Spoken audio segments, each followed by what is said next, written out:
ابو ہریرہ رضی اللہ تعالیٰ نے حدیث بیان کر کہا اقرؤوا ان شئتم، اگر تم چاہو تو قرآن کی آیت پڑھ لو، فلا تعلم نفس ما اخفی لهم من قرۃ اعین، کوئی نہیں جانتا ہے کہ اس کی آنکھوں کی ٹھنڈک کا کیا سامان اللہ تعالیٰ نے تیار کر کے رکھا ہے۔ یہ جنت اہل ایمان کے لیے، نیک بندوں کے لیے تیار کر کے رکھی گئی ہے۔ اسی لیے آپ دیکھیں گے کہ حدیث میں اور آیت میں ایک بہت اہم بات بیان کی گئی ہے۔ حدیث میں بیان کیا گیا ہے اعددت لعباد الصالحین، میں نے اپنے نیک بندوں کے لیے تیار کر رکھی ہے۔ معلوم ہے کہ انسان کو جنت پانے کے لیے نیک بننا پڑے گا، صالح بننا پڑے گا۔ اسی طرح سے قرآن کی آیت میں کہا گیا جزاء بما كانوا يعملون، یہ بدلہ ہے، یہ جزا ہے ان اعمال کا جو دنیا میں کرتے رہے۔ معلوم ہے کہ جنت مفت میں نہیں ملے گی، جنت یوں ہی نہیں مل جائے گی، جنت کوئی گری پڑی چیز نہیں کہ اللہ کسی کو بھی دے دے۔ جنت کو پانے کے لیے دنیا کی زندگی دی گئی ہے، اور دنیا میں اللہ تعالیٰ نے ہم کو اس کے لیے کوشش کرنے کے لیے کہا ہے، بلکہ اس کی تمنا دل میں ہونی چاہیے۔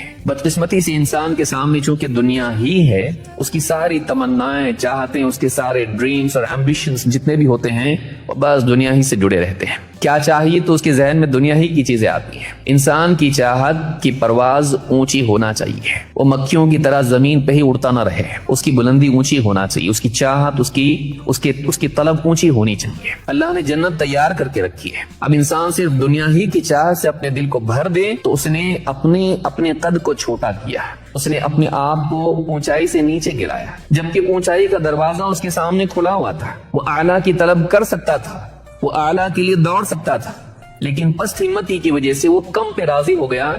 دینے والے کے پاس کمی نہیں تھی، لینے والے کا پیالہ چھوٹا تھا۔ اپنی طلب کو ہم بڑا کریں، اس میں وسعت پیدا کریں، لیکن اس طلب کے لیے کوشش بھی ضروری ہے۔ جیسی چیز ہوتی ہے ویسی محنت ہوتی ہے، اس کو پانے کے لیے اتنی محنت کرنی پڑتی ہے۔ دنیا کے بارے میں آدمی جانتا ہے، آخرت کے بارے میں بھول جاتا ہے۔ دنیا میں انسان ہر چیز کے لیے دوڑ دھوپ کرتا ہے، اور اگر کوئی کہے بھائی اتنا کیوں دوڑ دھوپ کرتے ہو، اللہ سے مانگو مل جائے گا، یوں ہی مل جائے گا، کچھ کرنا نہیں پڑے گا اس کے لیے، فوراً وہ انسان بڑا علامہ بن جاتا ہے۔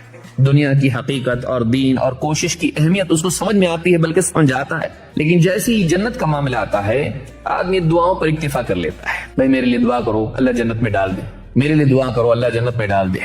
پھر جنت کا جیسے معاملہ آ جاتا ہے، انسان کوشش کو بالا طاق رکھ کے محض دعاؤں پر اور تمناؤں پر اکتفا کر لیتا ہے۔ یہ انسان کے دین کی بھی کمزوری ہے اور عقل کی خرابی ہے، بلکہ ایک اعتبار سے یہ جنت کی ناقدری ہے کہ آدمی گھٹیا کے لیے کوشش کو ضروری سمجھے اور اعلیٰ کے لیے کوشش کو علی الاطلاق نظر انداز کر دے۔ یہ اس کو تمیز نہیں ہے کہ کون سی چیز بڑی ہے اور کون سی چھوٹی ہے۔ دنیا میں آدمی جانتا ہے اعلیٰ چیز مہنگی ہوتی ہے اور گھٹیا چیز سستی ہوتی ہے، لہذا اعلیٰ چیز کے پانے کے لیے زیادہ خرچ کرنا پڑتا ہے، زیادہ